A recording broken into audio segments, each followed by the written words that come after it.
दिल्ली से आज हम लोग पहुँचे हैं आगरा, और आगरा में जिस जगह पर मैं खड़ा हूँ इस जगह को चक्की पाट कहा जाता है।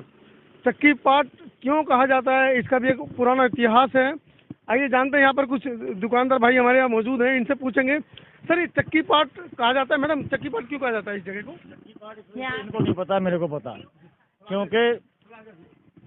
क्योंकि जब ये ताजमहल का निर्माण हुआ था, लाल किले का निर्माण हुआ था, तो इसके चूने की जो पिसाई हुई थी वो पाट चक्की के यहीं पे लगाए गए थे।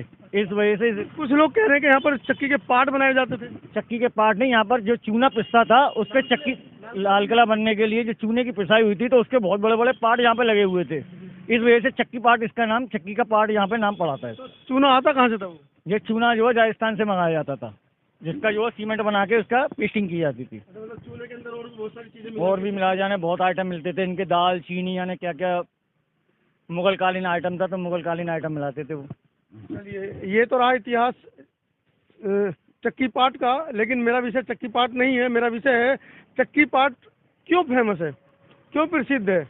विश्वरत्न बाबा साहब बोधिसत्व डॉक्टर अम्बेडकर ने यहाँ पर जो बुद्ध विहार है, उस बुद्ध विहार के अंदर बाबा साहब ने अपने हाथों से तथागत बुद्ध की प्रतिमा को स्थापित किया था। इसलिए पूरे विश्व के अंदर चक्की पाट बुद्ध विहार के नाम से भी इस जगह को जाना जाता है। आज मैं आपको दिखाऊंगा चक्की पाट बुद्ध विहार में, लेकर चलता हूं आपको। आप इस दुकान का नाम तो नहीं दिख रहा है, लेकिन जब आप आगरा आएंगे, आगरे से बिजली घर के लिए आपको 3 व्हीलर पकड़ना है। आगरा रेलवे स्टेशन या बस स्टेशन से जब आप आएंगे तो आपको बिजली घर के लिए 3 व्हीलर पकड़ना है।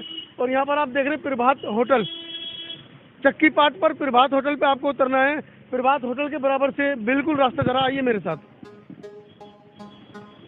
यहाँ से सीधा आप देख रहे हैं कि ये पहाड़ है, जिस पहाड़ पर जहाँ से पहले कभी चक्की पाट के नाम से जो बताया गया कि यहाँ पर चक्की के पाट लगाए गए थे, बड़े बड़े पाट यहाँ पर लगाए गए थे चक्की के, जिसकी वजह से जो लाल किला जो आगरा जो बना है, जो फोर्ट बना है, उस फोर्ट में यहाँ से चूना पिसता था। उस चूने के अंदर केमिकल्स, बहुत सारी चीज़ें बनाकर मिलाकर लगाई जाती थी। और आप देख रहे हैं बिल्कुल इस बस्ती को मैं आपको दिखा पा रहा हूँ किस तरह की पतली पतली गलियाँ हो गई हैं। जिस समय चक्की पाट यहाँ पर था, जिस समय आगरा बन रहा था, तो इसको कहा जाता है कि कब्रिस्तान भी था, ऐसा कुछ है। कब्रिस्तान था पहले, कब्रिस्तान रहा था पहले। मतलब आगरा किला बनने के बाद कब्रिस्तान बना है। आगरा किले की शासन का बना हुआ था कब्रिस्तान। चलिए, इन पतली गलियों से मैं आपको लेकर चल रहा हूँ बुद्ध विहार की तरफ। और आगरा प्रशासन से भी मैं यहाँ पर गुहार करूँगा कि जिस तरह से गंदगी का ढेर है यहाँ पर, और विश्वरत्न बाबा साहब बोधिसत्व अम्बेडकर का नाम इस बुद्ध विहार के साथ जुड़ा है, जैसा कि बुद्ध विहार के ऊपर भी लिखा है।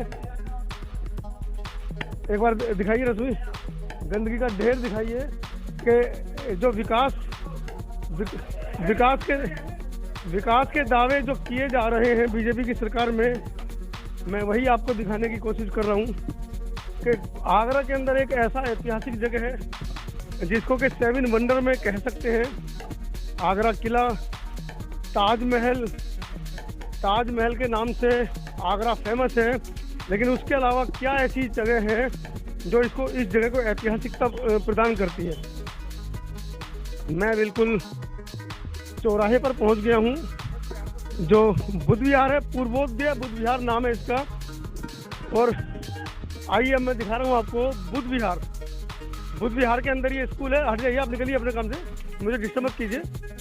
बुद्ध विहार के अंदर ये 10वीं क्लास तक का स्कूल है, जहाँ पर अनुसूचित जाति जनजाति के बच्चे पढ़ते हैं, SC ST OBC माइनॉरिटी के बच्चे पढ़ते हैं। और मैं आपको दिखा रहा हूँ स्कूल के आसपास का माहौल।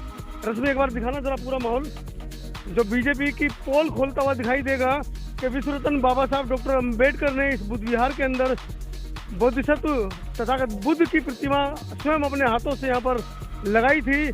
उस जगह का विकास मैं आपको दिखा रहा हूँ बीजेपी की सरकार में, जहाँ मोदी जी कहते हैं कि मैं बुद्ध के देश से आया हूँ। उस बुद्ध के देश के अंदर बोधिसत्व बाबा साहब अम्बेडकर द्वारा लगाई गई बुद्ध की प्रतिमा के स्थल को मैं आपको दिखाना चाह रहा हूँ। रश्मि, एक बार दिखाइए जरा, गंदगी का ढेर, किस तरह की गंदगी यहाँ पर है। बोधिसत्व बाबा साहब अम्बेडकर के स्कूल को आप देखिएगा, ये बच्चों का वो स्कूल है जहाँ पर बच्चे शिक्षा ग्रहण करते हैं। पुलिस का नंबर लिखा है, चौकी प्रभारी का नंबर लिखा है, सबका नंबर लिखा है। और उसके बिल्कुल सामने आप देखिएगा गंदगी का ढेर, लैट्रिन बाथरूम सरकारी बनाए गए हैं, उसके बावजूद भी सफाई का कोई यहाँ पर किसी भी तरह का कोई ध्यान नहीं है। ये विकास है आगरा के अंदर, बहुजनों की बस्ती के अंदर का विकास मैं आपको दिखा रहा हूँ। बुद्ध विहार के सामने, स्कूल के सामने आप देखिए, रश्मि दिखाइए इधर। वो वो आपकी जिम्मेदारी भी आती है, आप भी सफाई कीजिएगा, सारी सरकार के ऊपर छोड़ेंगे। मैं मेन गेट पे आ गया हूँ, बुद्ध विहार का मेन गेट है जो अभी इस समय निर्माणाधीन है, अभी बन रहा है। मैं चाहूँगा रश्मि दिखाए पूरे बुद्ध विहार को, और आज इसकी ऐतिहासिकता को भी हम आपको जन जन तक दिखाने की कोशिश करेंगे। क्या इतिहास है इस बुद्ध विहार का? बुद्ध विहार का इतिहास ये है कि बाबा साहेब के हाथ का बुद्ध विहार है ये। हाँ जी, और बाबा साहेब ने अपने हाथ से इसकी स्थापना की थी। हाँ, और बाबा साहब की यहाँ अस्थियाँ भी हैं बुद्ध विहार पर मौजूद। हाँ जी, बाबा साहब की अस्थियाँ यहाँ मौजूद हैं। और ये सारा बुद्ध विहार पहले पुराना बुद्ध विहार था ये, तो इसको तोड़कर ये दूसरा बन रहा है। बाबा साहब की अस्थियाँ रखी हैं, उसके लिए ये बनवाया जा रहा है। और ये बाबा साहब की जो अस्थियाँ हैं वो, यहाँ पर जन सुविधाओं का क्या हाल है? बिजली, पानी, लैट्रिन व्यवस्था क्या है यहाँ पर? व्यवस्था तो यहाँ बहुत खराब है, बदहाली है। लैट्रिनों की सफाई नहीं हो पाती है सही तरीके से। मतलब घरों में लैट्रिन नहीं है? वो कुछ लोगों के घरों में है, कुछ में नहीं है। लोग बहुत परेशान रहते हैं यहाँ। और जो शौचालय बना हुआ है वो पल्ला, उसमें सफाई हो नहीं पाती है ढंग से, सफाई कर्मी आते भी नहीं है। ये कुछ ज्यादा मुख्य समस्या है महिलाओं को लेकर, बहुत ज्यादा दिक्कत है यहाँ। चलिए आइए रश्मि, चलते हैं बुद्ध विहार की तरफ। और आपको बुद्ध विहार, रुक जाइए भैया, कहाँ आप लोग कहाँ जा रहे हो? रुक जाओ सर, रुक जाइए सर, रुक जाइए। आपको मैं लेकर सीधा बुद्ध विहार की तरफ चल रहा हूँ। और बुद्ध विहार के ऊपर गेट पर ही लिखा है सबसे ऊपर, डॉक्टर अंबेडकर द्वारा मूर्ति स्थापित पूर्वोदय बुद्ध विहार, चक्कीपाट, आगरा। ये विशाल बुद्ध विहार आप देख रहे हैं, जिसके ऊपर लिखा है डॉक्टर अंबेडकर द्वारा मूर्ति स्थापित पूर्वोदय बुद्ध विहार। और इसके साथ साथ यहाँ पर एक अशोक की लाट भी लगी है। सम्राट अशोक की जो लाट लगी है, उसके लिए जिन्होंने लगवाई है, उद्घाटन युवा भूषण, विद्या भूषण डॉक्टर प्रशांत पगारे, सदस्य अनुसूचित जाति जमाती, महाराष्ट्र के इन लोगों ने इसको लगवाया है। महाराष्ट्र की संस्था है, उन्होंने लगवाया जी। मतलब कितना पुराना बुद्ध विहार है ये? बुद्ध विहार तो काफी पुराना है, लगभग ये बाबा साहब जब 56 में आए थे यहाँ, उसके बाद ही इसकी स्थापना कर गए थे। 56 से ही बुद्ध विहार है ये। मूर्ति बाबा साहब ही लेकर आए थे, उनके हाथ की मूर्ति है छोटी वाली। तो उसके बाद में ये मूर्ति वहाँ से मंगाई थी, वैसे थाईलैंड से आई थी शायद ये मूर्ति।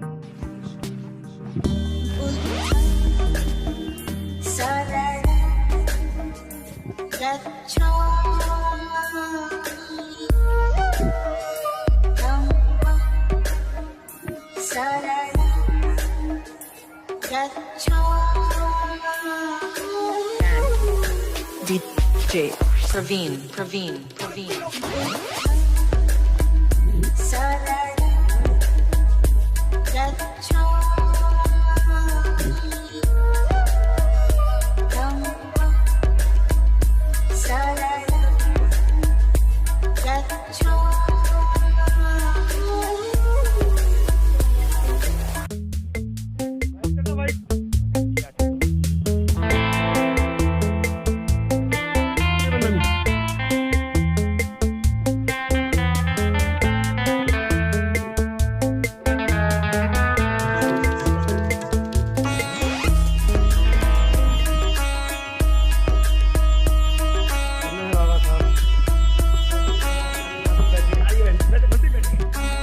बनते संघ प्रिया जी हमारे साथ हैं, जो चक्कीपाट में जो पूर्वोदय बुद्ध विहार है उसके संरक्षक के रूप में यहाँ पर हैं।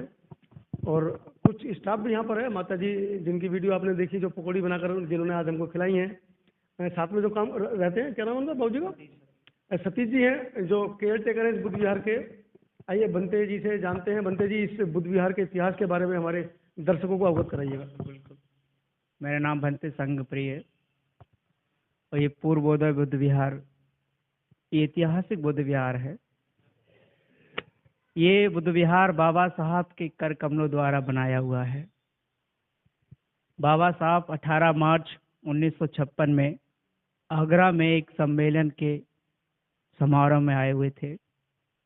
अपना यहाँ समाज लगभग 90% लोग हैं आगरा में, तो उनकी ख्वाहिश थी कि आगरा में आए और उनके द्वारा बुद्ध विहार बने। तो यहाँ के लोगों ने बाबा साहब को यहाँ बुला कर लेके आए।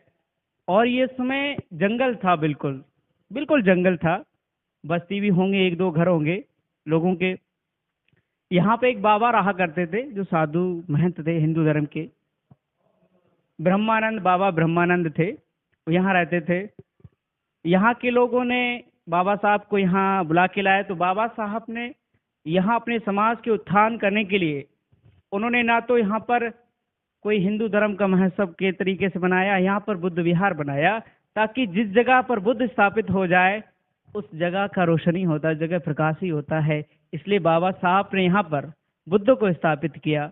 और उस समय बाबा साहब ने एक मूर्ति भेंट की थी जो आप देख सकते हैं। वो बाबा साहब ने छोटी वाली जो मूर्ति भेंट दी है 1956 में। और उस समय जो बिहार में भंते कोडन्य रहते थे, उन्हीं के संरक्षण में उन्होंने ये डेवलपमेंट किया। इसके बाद फिर भंते ज्ञान रतन जी आए, जो उस समय वो हैं, उनका नाम क्या है, ज्ञान रतन जी। इसके बाद वो भंते जी पिछले वर्ष खत्म हो गए। और इसके बाद भंते जी आनंद के अभी संरक्षक हैं, वो इसकी देखरेख करते हैं, वो इसके प्रेसिडेंट हैं। और यहाँ पर कमेटी है, जो कमेटी के कुछ हमारे सदस्य हैं। अभी इसकी इन्हीं के देख रेख में आप जो डेवलपमेंट सब देख रहे हैं, इस समय ये बिहार का डेवलपमेंट नहीं हुआ था। और आपको मैं और बात बता दूं, यहाँ पर सरकार का कोई प्रोटेक्शन नहीं, सरकार का कोई लगाव नहीं। सरकार ना इसको देखती है, ना उसको देखरेख करती है, ना सरकार से कोई हेल्प देती है। लेकिन सरकार से ये दरख्वास्त करते हैं कि बाबा साहब ने संपूर्ण देश के लिए जिए, हमारे देश के बहुत कुछ दिया है और बहुत कुछ किया भी है। इस देश को इकोनॉमिक्स दी, इस देश को संविधान दिया, इस देश को एक नई शिक्षा दी। बाबा साहब के हर प्रदेश में यूनिवर्सिटियां बनी हुई हैं, हर जगह स्कूल बने हुए हैं। इतने गौरवान्वित व्यक्ति के लिए और उनके द्वारा दिया हुआ बुद्ध विहार आज खंडहर बिल्कुल पड़ गया। आज की इसकी कोई देख रेख नहीं है। सरकार से वही कहते हैं कि इसकी देखरेख कराए, इसकी संरक्षण कराए। और हम ही सभी लोग यहाँ के जो निवासी हैं इसकी पूर्व मदद करेंगे, हेल्प करेंगे, सारी चीज़ करेंगे। और पहली बात कि हमारा जो ऐतिहासिक बुद्ध विहार है ये एक हेरिटेज के तौर से आए, हेरिटेज बने। और यहाँ के बौद्ध अनुयायी, केवल हम ही लोग नहीं, बौद्ध अनुयायी यहाँ पर आकर अपने को गौरव फील करे कि हम जाए भगवान बुद्ध के द्वारा हुआ बनाए बिहार पर, वहाँ पर स्मरण करें, बाबा साहब को याद करें। और हर वर्ष प्रतिवर्ष बाबा साहब की यहाँ पर अस्थि कलश भी दिखाया जाता है, अस्थि कलश भी दिखाते हैं। और दुनिया के बहुत सारे श्रद्धालु लोग यहाँ पर अस्थि कलश में भाग भी लेते आते, दर्शन भी करते हैं। इतना ऐतिहासिक बुद्ध विहार है, इसकी आज गौरवता हम लोगों ने खो दी। हाँ, वो लाना चाहते हैं, वो पुनः स्थापित करना चाहते हैं। इसलिए यहाँ के सारे कमेटी के लोग, सदस्य लोग खूब जोर शोर से लगे हुए। आप देख सकते हैं, आप कभी आए होंगे पिछली बार, आपने इस तरह से इतना डेवलपमेंट नहीं देखा होगा। आप देख सकते हैं टाइल्स वगैरह लग रही, और दिन पर दिन इस पर काम चल ही रहा है। और आने वाले समय में बहुत भव्य, बहुत सुंदर दिखाई देगा। और आप देख रहे होंगे वो जो बिल्डिंग बन रही है, वो बाबा साहब की इमेज गैलरी बनेगी। वहाँ पर संपूर्ण जीवन उनका दर्शाया जाएगा, चित्र सहित, और ऑडियो वीडियो और तरीके से बाबा साहब के जीवन चरित्र दर्शाएगा। लोग आकर उस चीज़ को जाने, हाँ मेरे महापुरुष ये थे। तो सारे लोग लगे पड़े हैं, और उसी वजह से हम भी यहाँ पर आए। हम भी सोच रहे हैं बौद्ध भिक्षु के नाते लोगों को अध्यात्म सिखाएं, ज्ञान सिखाएं, और ये समाज, अशिक्षित समाज, उसको शिक्षा दें। और बिहार, ये पूर्वोदय बिहार इसलिए पड़ा क्योंकि बाबा साहब ने 18 मार्च 1956 में जब यहाँ पर आए हुए थे तो उन्होंने बौद्ध धर्म को स्वीकार नहीं किया था। बाबा साहब ने 22 मार्च 1956 में फिर जाके नागपुर में ऐलान किया था कि मैं इस दिन दीक्षा लूंगा। और 22 मार्च 1956 में बाबा साहब ने एक नहीं, दो नहीं, लाखों लोगों के साथ, 10-15 लाखों लोगों के साथ धम्म दीक्षा दी। और ये भारत का वो दिन गौरव का दिन है, गौरव का दिन है बौद्ध अनुयायियों के लिए। क्योंकि बुद्ध की संस्कृति जो सम्राट अशोक के शासन काल तक जीवित थी, 500 वर्षों तक जीवित रही भगवान बुद्ध के मरने के बाद। इसके बाद ये संस्कृति बिल्कुल नष्ट हो चुकी थी, बिल्कुल नष्ट हो चुकी थी। तो पहाड़ों गुफाओं में और नीचे दबी हुई थी। लेकिन ये संस्कृति भारत से बिल्कुल विलुप्त हो गई। वो तो बाबा साहब की देन है जो खोई हुई संस्कृति भारत में फिर स्थापित कर दी। जो बुद्ध को लोग जानते हुए नहीं थे, जो बुद्ध को सुनना पसंद नहीं करते थे, बुद्ध का जानते भी नहीं थे, वो तो बात छोड़ो, मैं भी नहीं जानता था। आज से 10 वर्ष पहले मेरे गांव में लोग नमो बुद्धाय कहते तो उसके संग मनो बुद्धाय कहते थे। अगर जय भीम कहते तो जो जय लेंटर कहते थे। आज मैं जब जाता हूं तो लोग जय भीम भी करते, नमो बुद्धाय करते, बड़े स्मरण के साथ। क्यों? वो देख रहे हैं वो 1956 में जो बाबा साहब ने बुद्ध को उजागर किया, अब भारत देश जाग रहा है, बहुत जाग रहा है, तीव्र गति से जाग रहा है। और मैं भी उसका पुण्य मानता हूं कि बाबा साहब ने हमें ऐसा इस देश का संविधान दिया कि हम लोग एक नीचे तबके से हैं, लेकिन फिर भी हम लोग बुद्ध की शिक्षा ग्रहण करते करते ब्राह्मण बन गए, विद्वान बन गए। ये सब बाबा साहब की देन है। हम उनकी ऋण से नहीं मुक्त हो सकते।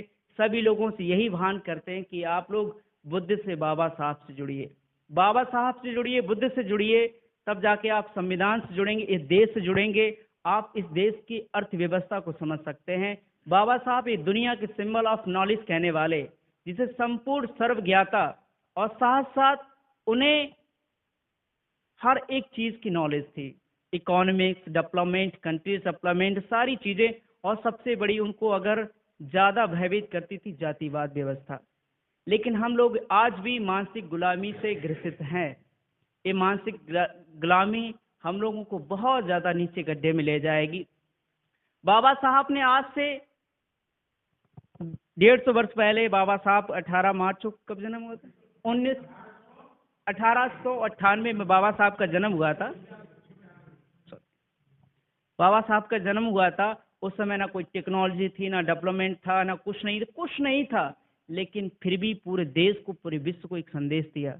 आज हमारे पास टेक्नोलॉजी है, मोबाइल्स हैं, इंटरनेट है, हम लोगों को अपनी बात यहाँ बैठे बैठे सारी दुनिया में फैला सकते। लेकिन फिर भी बौद्ध धर्म किस तरह से भारत में फैल नहीं रहा है। यही कारण है कि हम लोग पॉलिटिकल आ गए, बुद्ध से आध्यात्मिक दृष्टि से नहीं जुड़े। मेरी यही रिक्वेस्ट है कि भगवान बुद्ध के ज्ञान में सब कुछ भरा पड़ा है, ज्ञान, मुक्ति, सुक्ति, युक्ति। आप जब विपස්සना करेंगे, साधना करेंगे, संभवतः है सारे दुखों से मुक्त हो जाएंगे। और बुद्ध की शिक्षा सब दुखं विनाशतो होती, बुद्ध की शिक्षा सारे दुखों से मुक्त कराती है।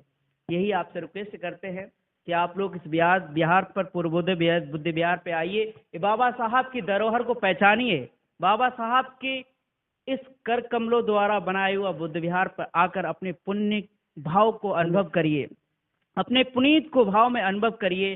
देखिए कितना आनंद आता है। अपने गौरव को, इतिहास को जानो, अपने गौरव इतिहास को पहचानो। इससे बढ़कर दुनिया में कुछ नहीं है। साधु साधु आपने देखा कि पूर्वोदय बुद्ध विहार पूरे भारत के अंदर इकलौता ऐसा बुद्ध विहार है जिसके अंदर बाबा साहब ने स्वयं एक प्रतिमा यहाँ पर स्थापित की थी। और ये वो जगह है जिसको बहुजनों की राजधानी भी कहा जाता है। पूरे उत्तर प्रदेश के अंदर आगरा एकमात्र ऐसी जगह है जहाँ पर बाबा साहब आए थे, बाबा साहब रोए थे, बाबा साहब ने अपने संदेश दिए थे। और ये वही जगह है जहाँ पर हम बैठे हैं, ऐतिहासिक जगह है जहाँ बाबा साहब ने स्वयं आकर बुद्ध की प्रतिमा स्थापित की। लेकिन आज के परिवेश में हम देखते हैं कि इस बुद्ध विहार के चारों तरफ जिस तरह से इस इतिहास को नष्ट करने की कोशिश इस देश की सरकारों ने की है, और वर्तमान सरकार की तो कहें क्या, चारों तरफ का दृश्य मैंने आपको दिखाया अपने कैमरामैन रश्मि बौद्ध के माध्यम से, किस तरह इस बुद्ध विहार की अवहेलना वर्तमान आगरा की सरकारों ने, आगरा नगर निगम ने इसकी अवहेलना की है। तो अगले महीने चुनाव है, सरकार आपकी होगी तो आपके अधिकारों की अवहेलना नहीं हो पाएगी। मुझे इस बारे में ज़्यादा नहीं कहना है। सरकारें आपकी कौन सी हैं ये आप स्वयं जानते हैं। कौन सी सरकार आपको बनानी है जो आपके हक अधिकार की रक्षा करती है, वो आपको सोचना है। वीडियो के बारे में आपकी क्या राय है? अगर आपकी सरकार बनती है तो इस बुद्ध विहार का क्या प्रारूप आपको 2 महीने बाद, 3 महीने बाद देखने को मिलेगा? कमेंट सेक्शन में जरूर लिखिएगा। मैं हूं मनोज अंतानी अपने सहयोगी रश्मि बौद्ध के साथ।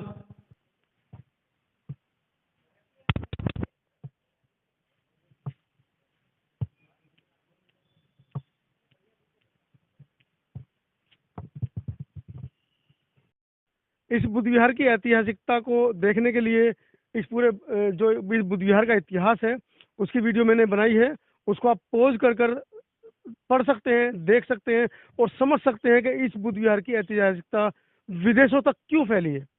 बाबा साहब स्वयं यहाँ पर आए थे। बस सब्सक्राइब करें आपके अपने चैनल समता आवाज़ टीवी को, बेल आइकन दबाना ना भूलें सबसे पहले हमारी वीडियो देखने के लिए।